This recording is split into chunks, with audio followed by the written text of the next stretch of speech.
Hello everybody, I am Moldy West, and this is The Bloodline. This is a game that I've been playing quite a bit on my own. It's been sitting on my wish list for quite a while. Completely forgot about it until it went on sale, and then I was like, sure, I'll grab it. And I love it. I like this game a lot. Now, let's just start us a new one. Hopefully this doesn't overwrite the save I've been playing on my own. I don't think it will, but I wouldn't put it past this being an indie game that is, as far as I know, developed by just one single person. Now, the name of our new game is Gabloogity.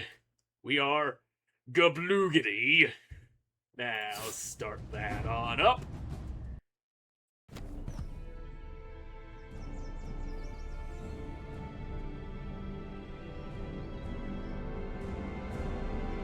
Is it normal for barrels to just rain out of the sky like that?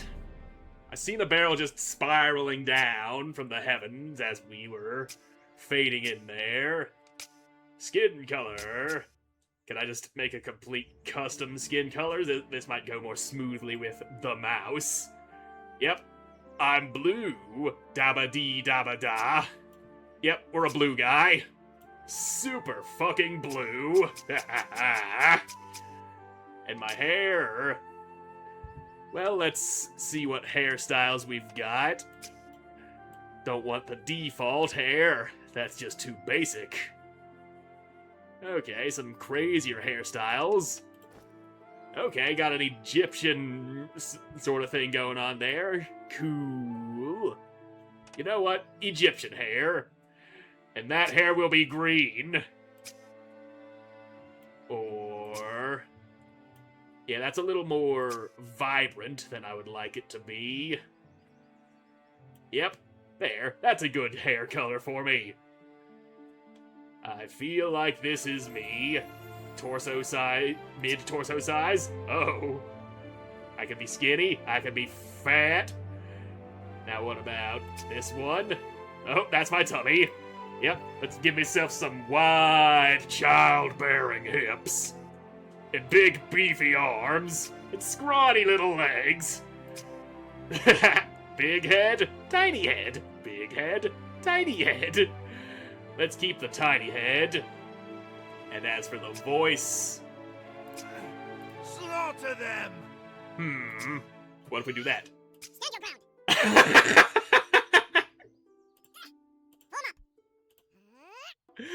That is our voice. This is us. Wait a minute. Facial hair. Ooh. Ooh, mutton chops. What are the other options, though? Big braided beard. Yeah, I'm thinking big Brady beard. Head. Lots of different options to make us look neat. But I don't think we need no face markings like that. Regular ass head and eyebrows. What kind of eyebrows? The unibrow, of course. And the nose. What's the weirdest, goofiest looking nose? Big ol' witch nose with a wart. So far, that's the winner. Is that a... that's not a nose, that's just a hole in the face. Ooh. Squidward nose. We're going with the Squidward. We are going with the Squidward. Welcome to The Bloodline. The Bloodline is an open-ended experience where you create the character that you want to play as. There are hundreds upon hundreds of spells and skills to unlock, allowing you to craft the exact class you have in mind. Nearly every action you do is rewarded to cater to everyone's playstyle. Want to just craft weapons and build your village? Go for it. Want to avoid crafting altogether and focus on melee combat? No worries. Play the way you want to play. There is no singular way the game is meant to be played. Right now, the game is mostly an open world playground where you can freely where you can roam freely, earn experience in whatever way possible, and unlock more fun skills to use in this big playground. As development continues, more of the story will be added and segments of the continent will become available. Please keep in mind that this is an early development build and you will run into bugs. Please have patience and understand that this game is being created by just one person, and I'm doing my best to make the playing experience as smooth as possible. Sup, guy? You over there waving at me? I'm going to forget that I look like this. Anywho, Frederick Woodkin. Good morning, Harbinger. Here's your uniform, freshly washed. Oh, after you're done getting dressed, my father requested that you meet him down near the armory to begin today's training. Yep, understood. Now, before setting out, would you like me to inform you of all the people here in your stronghold that could help you get started?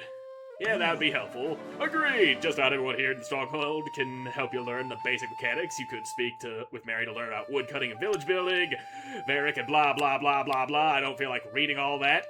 Oh, and of course, there's me. I can teach you the basic fundamentals of combat if you're interested. Sure, give me that tutorial. Great, here, take this training sword and let's head down to the training ground and get started. Okay, here I am. And you're not telling me what to do. I also, yep. My weapon is my fists because I haven't equipped my training sword. First off, clothes, pants, gloves, and boots.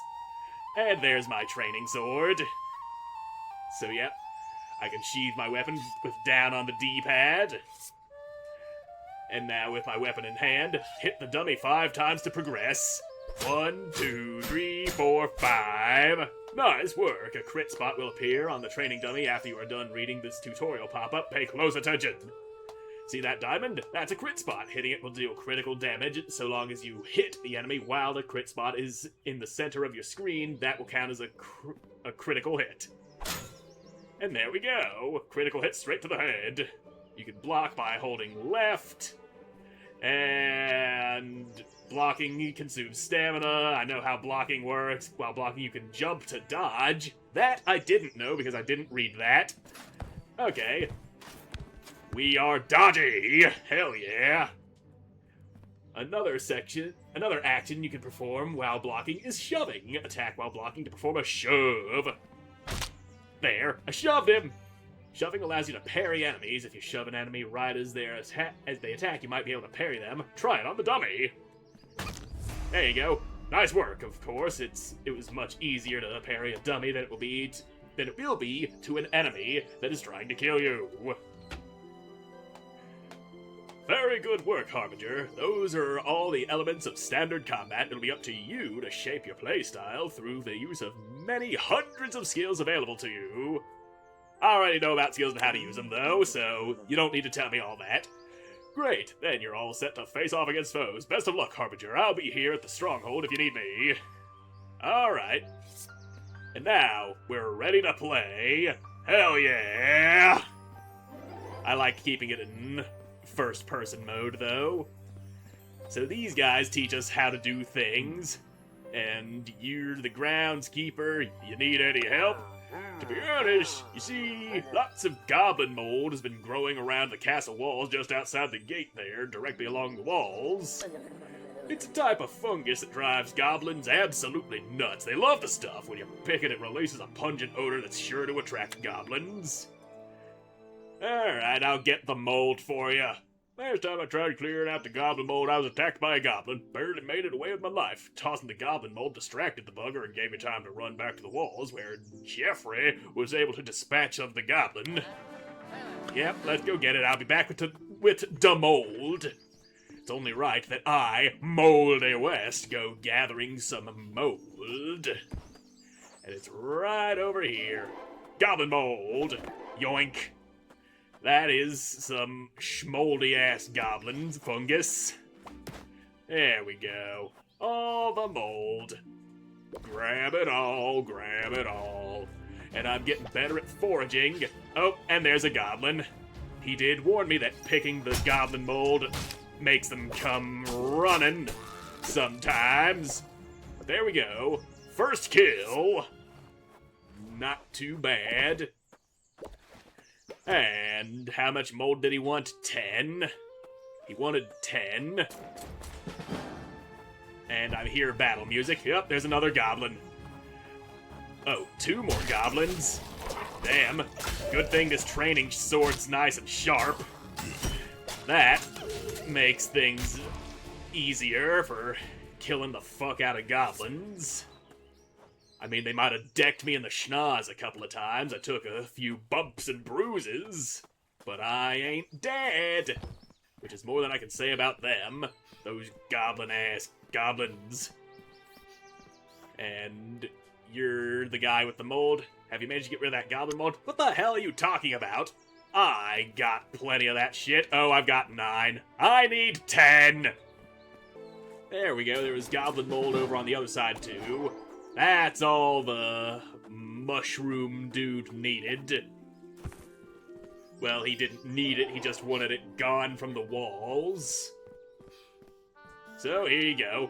Mold. That's the stuff. Nicely done. Hopefully we won't have to worry about goblins plaguing our gates any longer. Yeah, hopefully. And that got us a level up. So, let's put some schlevels into us. I am going to up my strength. I want that crazy-ass gorilla strength. Every level, skill points, I know how it works. Let's head to the skill tree. Grab us some one-handed weapon skills. If the cursor's not going where I want it to. Sometimes it does that. There, got it. Now that I clicked on it, it works. It did expressly say there would be bugs, early development, that sort of thing. And I love this skill right here, the devastating smash. There, we got the skill. Now if we're going to... Now we gotta go to the skill book to activate that. There we go, it's in the skill bar. And next time I see a goblin, I'm gonna show you what that does. And you're another groundskeeper. God have mercy, that's just my luck. Oh, hello, Harbinger. There's nothing really. It's nothing really, just a gust of wind came and blew my hat off my head. It got stuck up there on the pillar, and it's not coming down. Well, I'll go get it. I like how the other option was tough luck. Think you could? I'd love to see that. I'll cheer you on from the nice, firm safety of the ground. Yeah, I'll be back with your hat. And I know exactly how to climb on walls, all Breath of the Wild style. You jump up, press jumpy button again, and then you just cling to the wall. Though for some reason, when you do this, it inverts the vertical camera control, which bothers me. It bothers me a lot. And now, just up we go. Here's a nice spot to get our stamina back. Climby uppies. And there's the hat. And we can go into sneak while climbing. That's probably not supposed to happen. Well, I got your hat, buddy. Have you managed to reach my hat just yet? Yes, I have. Weren't you watching? Oh, wow, you did get it. Thank you so much, Harbinger. You know what? It would mean the world to me if you kept the hat, if you want it, of course. Sure, I'll keep it. Can't wait to tell my little girls that the Harbinger is wearing the hat they made. Oh, they made the hat? You know you also have a grappling hook you could use to get up to high places? Yes, you do. You can even attach to enemies and yank them towards you. If they're weak enough, it might even make them lose their footing. So you're saying I can pull some scorpion shit? Well, that's the grappling hook. And it doesn't connect to all surfaces. I've seen it connect to stone walls, just not these. But it can connect to wood like that. And we can also use it to slingshot ourselves, which I don't think is intended use. But that's definitely fun to do, and I've been using that to get around a lot. Alright. Let's head in here. You're main quest guy, and you can wait.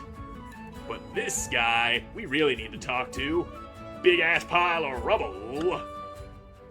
Well, that's what's left of the smithy. Unfortunately, it's sort of turned into a catch-all for stones and debris from the groundskeepers. Could we clear it and repair the smithy? Aye, we could. That's entirely up to you. This is your stronghold after all. I'll just need a helping hand is all. Yep, let's get started. Give me the shit I need. I just gotta mine all this stone and coal around it. Wonk. That's some stone.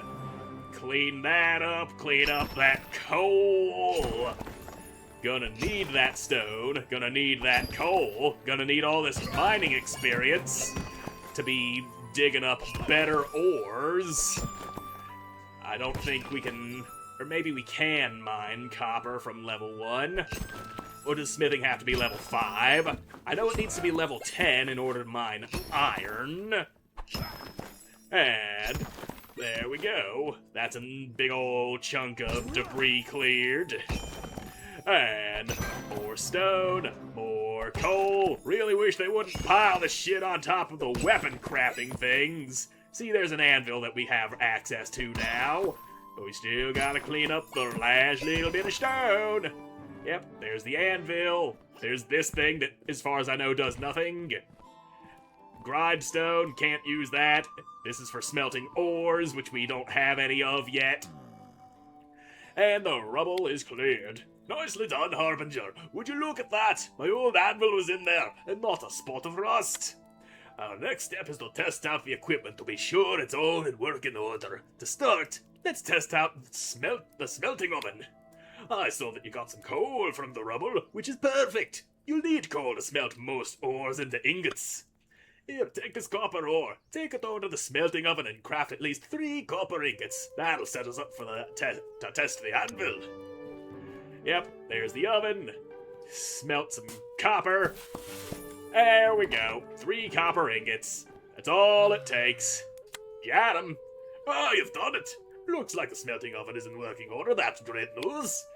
The next and final step is testing the anvil. Using the ingots you've crafted along with these pieces of wood, you should be able to craft a copper short sword. Craft that to the best of your ability to test the anvil out. Hell yeah, I can do that. Craft a copper short blade. Now we hit one-handed sword, component type, make the blade. We want a copper short blade. Bam, that's made. And now, what about the guard? A shoddy guard, pine cross guard, which is, that's not what I wanted to do.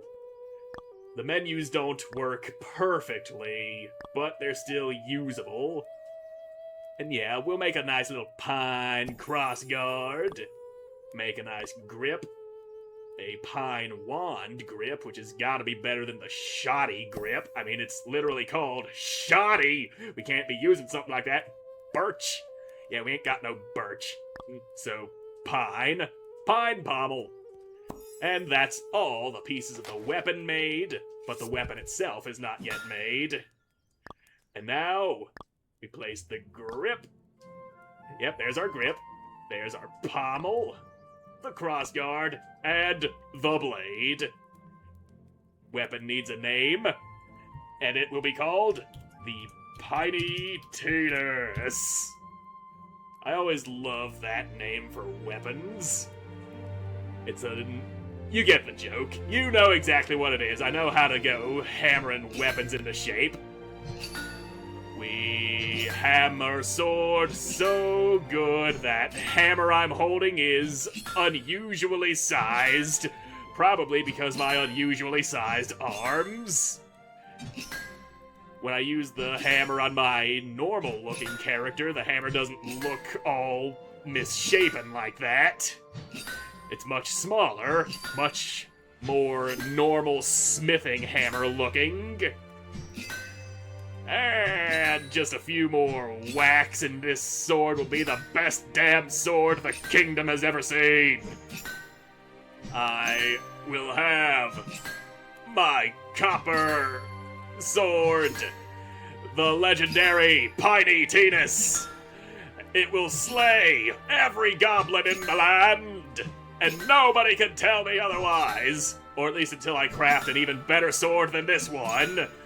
And one more hit, There we go. Weaponsmithing went all the way up to level 3 from that. And now let's head back here, because that unlocks new options to make. There's a wooden practice blade, the copper practice blade, which we already could have made, and we can now make a copper curved blade. Well, we have the knowledge, but not the resources. And different guards and shit. Each one's got different damage tied to it. They look different. You can make a bunch of different components to make one sword that looks like a regular-ass sword, or a hideous hodgepodge of mismatched parts. And there we go, the Piney Tennis. Let's actually compare that to this sword. 12 damage, and the Piney Tennis has 26 damage, so yeah, that's a lot better. Anywho, about that copper short sword. Look, it looks like you've made it. Well done, Harbinger. It seems everything in the smithy is in working order. Thank you for all your hard work. You're always welcome to use the smithing equipment. Well, alright, that's another tutorial down. And that's not how we access inventory. Let's level our ass up some. I could really use more stamina. I'm used to having a lot more than I have. That way I can just sprint indefinitely. There we go. Some more endurance. There we go. You're the potion crafty guy. I'm interested, yeah. Teach me, I know how it does. I'll go try it. I go do a thing with the thing, and here we go. We throw some chopped guild leaf in there. We throw some bone dust in there, and I think we gotta heat that, and yep, restore 35 health, and regeneration lasts for 30 seconds, and that is our drinky juice. There we go. We've made drinky juice. Potion made. And I made it. Well done, blah blah blah, thanks guy. You've got a weird name, Pembroke. You teach me how to cook. Yep, let's get the tutorials out of the way. That's free experience right there. Now, cook basic stew, right. And for that we just need these 3 things. There we go. That's some stew, alright. I made it.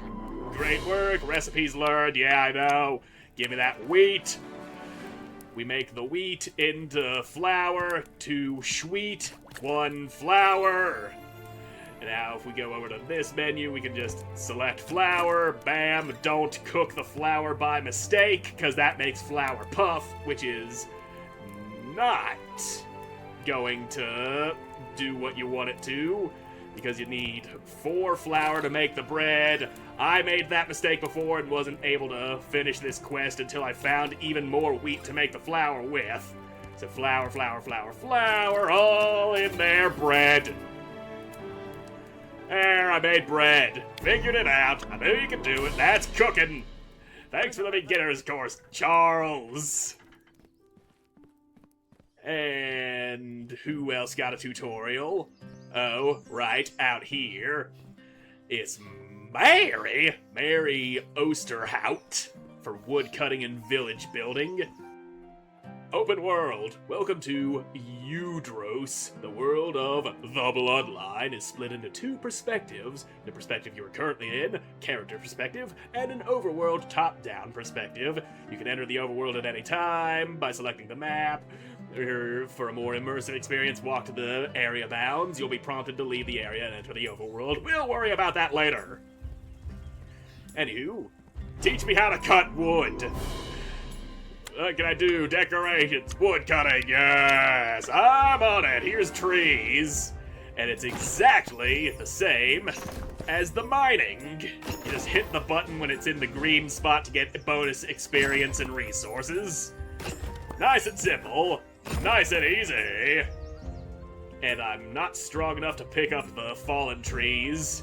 No worries, that's normal. My other character's got like almost 30 strength, and that still ain't enough to pick up a fallen tree. But he'll get there, eventually. eventually, sooner or later. And there we go. All the trees are felled. We got the logs in our pockets. About those trees. Yep, chop them all down. Now we go make fences. Over to the workbench. We plop down fences, because that's what you want me to do. And look at that. We're already level 4, and we haven't even finished the tutorial yet. Fences. Let's rotate you to look like that. I want you right here alongside this wall. That is a fine place for a fence if ever I've seen one. And plonk. Fence. And is that all the fence? Yep, there we go. That's all the fence we needed. And probably all the fence I'm ever gonna put down. Alright. I done did that, built the fences. And now... decorations, yeah, I get how it works. And making more progress, yep. We can change the name of our city. Right now, it's named Ironhaven, but we can change it to whatever we want, anytime we want. We'll keep it for now. I was hoping you'd say that. I always love that name. Let's move on to the fun part, beginning the construction. Let's begin with something basic. It won't take much material. Let's go build a bakery. Will do. Now we just come over here to this sign, tell it we want a bakery, and shove a bunch of resources into it. That's the wizard tower. We gotta select the fucking menu that not wanting to work. There we go. Where's that? Baker. Yep. Stone, wood, wheat. There we go. That's getting statted. Now we just gotta cram resources into the sign, and that'll make it happen. Yeah, I got it started. Now we just need logs, stone, and wheat. Not to worry, I'll help you out with some of the resources with the construction job. Here, take all this. It should get you most of the way there. You'll just need to gather a bit of each resource. With those resources, you'll just need 30 more logs, 10 more stone, and 15 more wheat. And we do have stone from when we cleared out the forge.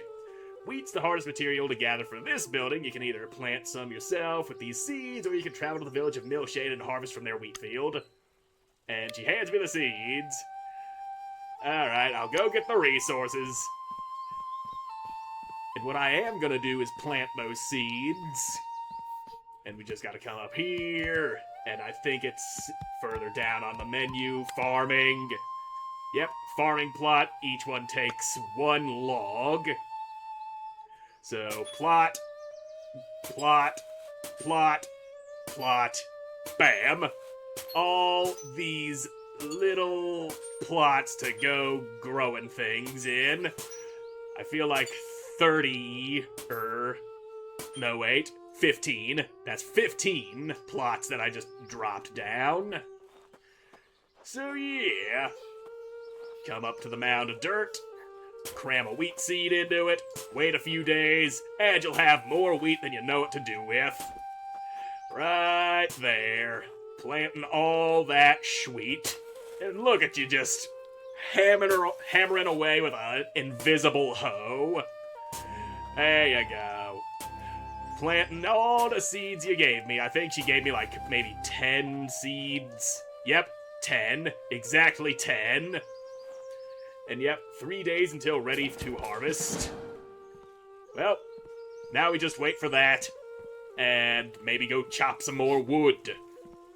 But we can worry about that wood chopping later. First, let's get started with the main quest. You there, Jeffrey. Harbinger, good to see you. I've actually been meaning to speak with you about something, if you have time. Let me tell you a quick story. Recently, I was visiting family in Lonland. As I walked the streets of Helgasker, I overheard a conversation. They spoke of the Harbinger bloodline. They doubted the divinity of your blood, said it's simply an old folk tale. So I ran 'em through on the spot. Nobody questioned me stabbing a guy. There's no law enforcement in this game yet. Or maybe there is. I wouldn't know. I recoiled, and then I stopped and gave it some thought. What reason have we given them to believe anything else? As I sat with my family that evening, I asked what the general consensus was regarding the Harbingers. They told me that most people either believe the Unforgiven are gone forever and are unafraid of them returning, or that they don't believe they ever existed in the first place. So, who are the Unforgiven?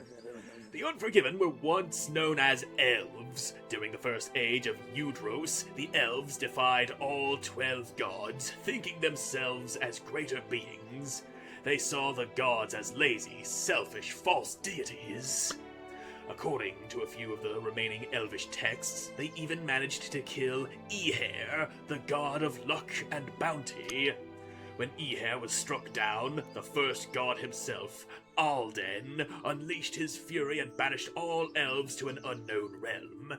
All we know is that the very air there twists and corrupts any soul, some foul magic perhaps. The goblins at Rome, Eudros today, are only corrupted husks of the ancient elves, left behind after one of their previous invasions. Now, exactly why do people think I ain't divine anymore? I thought the same thing. How can such cataclysmic events simply be forgotten? But again, I tried to see it from their perspectives. It has been 1,000 years since the last Unforgiven invasion. The Harbingers, to them, are nothing but a remnant of a once proud royal family, and it makes sense, of course, they would think such things. How can we blame them? I had such a wide range of emotions. First, I was angry that the people could doubt your divine blood. Then, I thought perhaps it isn't such a bad thing. Peace of mind like this, it hasn't been a thing for as long as history can recall. And that's what I kept thinking for my entire visit. As I rode back here, I realized something. This could be their plan. Make the world complacent. Make people forget the Harbinger bloodline. The Unforgiven could be patiently waiting for the opportune time to strike the death knell and crack the skies open with their foul magic. As it stands, I fear if you were to have a vision today, our pleas would fall on deaf ears. The world is too consumed by their own doubts and petty differences. If the Unforgiven were to invade now, the world would be consumed. I'm not telling you this simply to instill fear in your heart. I'm telling you this so we may begin rebuilding your bloodline's once proud reputation. We must prove to the world that your blood still roars with pure divinity. Okay, how do we do that? Train, fight, explore, help people. Anything you can do to make your name known throughout Eudros. Even if you cannot convince people of your divinity, make them respect you as a person. Before that, we must test your mettle. Now is the perfect time to see how you handle yourself in a fight. A small band of goblins has set up camp just outside our stronghold. Alright, I'll need a weapon that I already have. Which weapon would you like? Give me a short sword. Here you go. Well, I'll be on my way then.